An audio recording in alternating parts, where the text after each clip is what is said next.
Today we're taking a look at these MLB matches, which are happening on Wednesday, August 10, 2022, and giving you match breakdowns, betting tips and predictions in general on these games.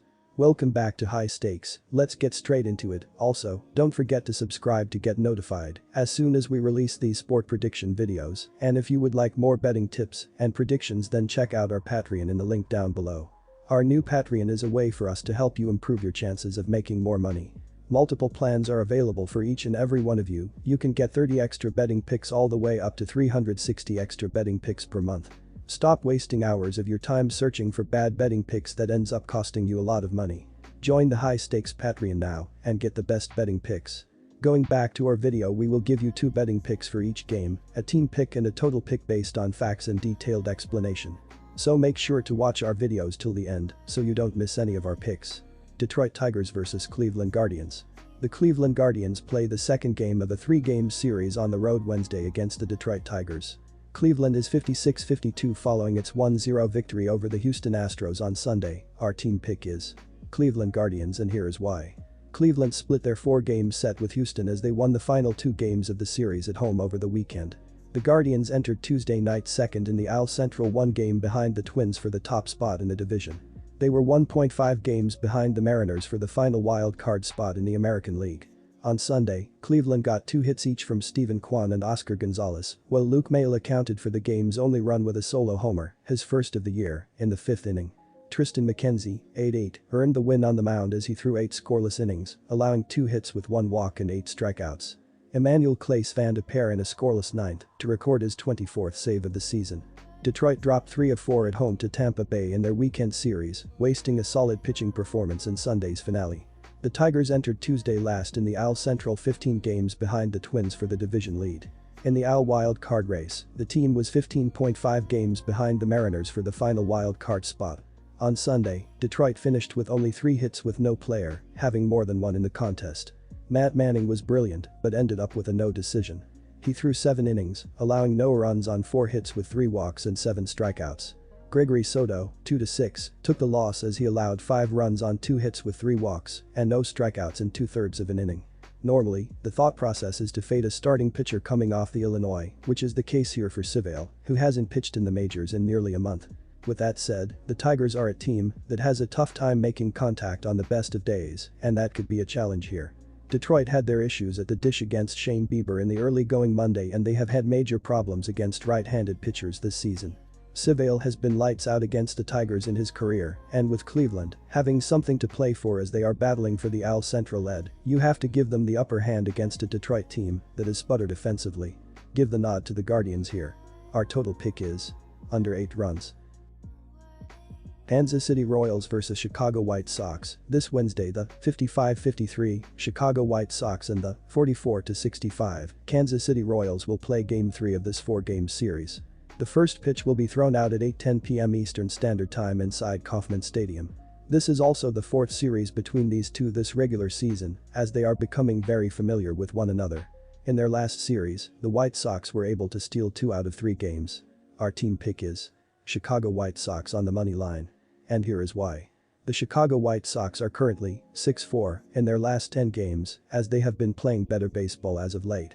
They are also still in 3rd place in the AL Central as they are still 2.0 games out of 1st place. They will be looking to end this season strong as they still have a shot at the postseason. At the plate, the White Sox are scoring 4.34 runs per game and they are hitting .257 as a team.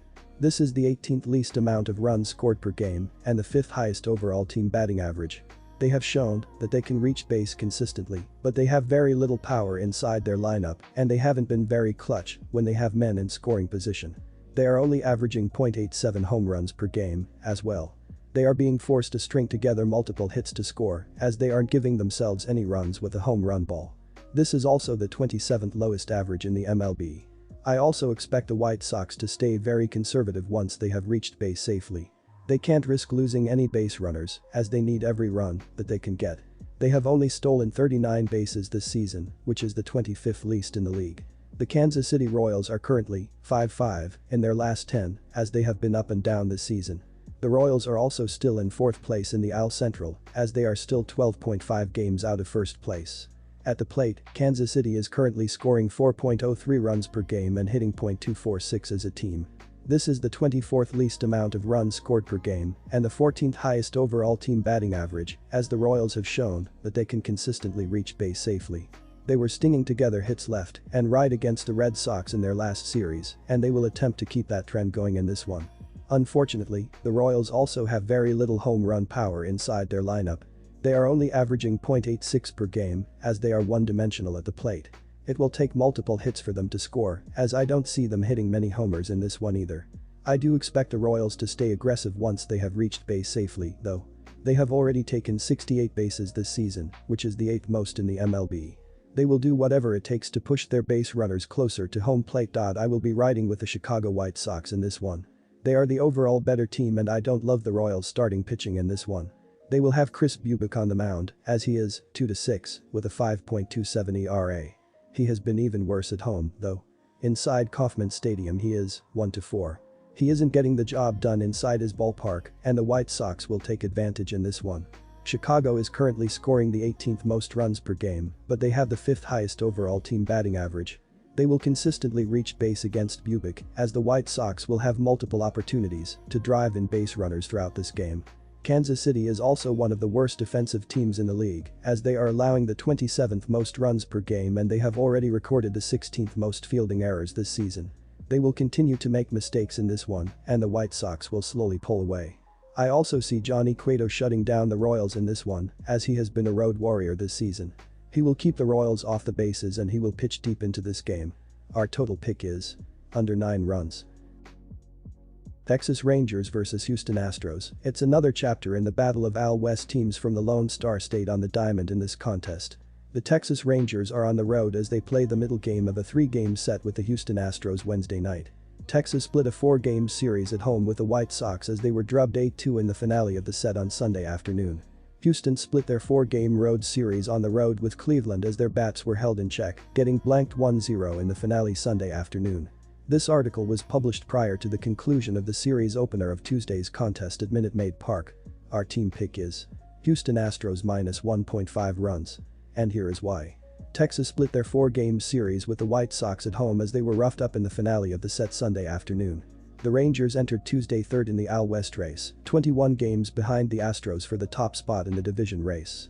In the AL wild card picture, the team stood 9.5 games behind the Mariners for the final wild card spot. On Sunday, Texas got 3 hits from Nathaniel Lowe, run, 2 RBI, while Marcus Semien, run, and Ezequiel Duran each added a pair in the loss. Lowe hit his 16th homer of the season in a losing effort.